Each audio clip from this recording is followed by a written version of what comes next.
So in this video, we want to find all solutions to the equation sine 4x equals 0.548. So we start like we did in the previous video. We know that if sine 4x equals 0.548, so sine 4x equals 0.548, then we know that 4x is equal to sine inverse of 0.548. Okay, and again, we're going to have to use our calculator to figure this out. So I'm going to do second sine 0.548, and that gives me 0.58. So I get 4x equals 0.58. Again, just a reminder that when you're calculating this value, make sure that your calculator is in radian mode and not in degree mode. Okay, all right. So I have that, and I know that 0.58 is in the first quadrant. Now, if you recall the domain of the sine inverse function, the sine function, we know that sine is positive in the first quadrant as well as in the second quadrant, right? So for the second quadrant, I'm going to get 4x is pi minus 0.58, and that gives me 2.56. So it gives me 2.56. Okay.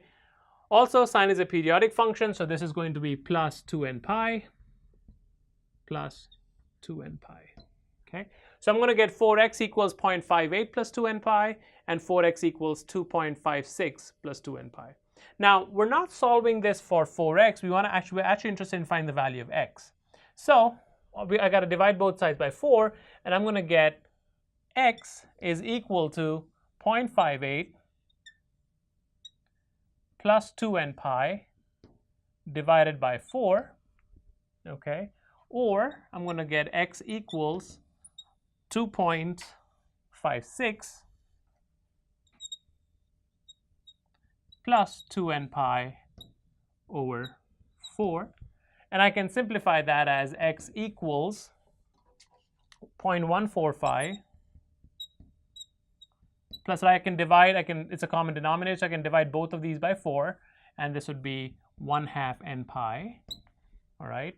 Or I can say x is equal to 0.6405 plus 1/2 n pi. Also note here that n is an integer.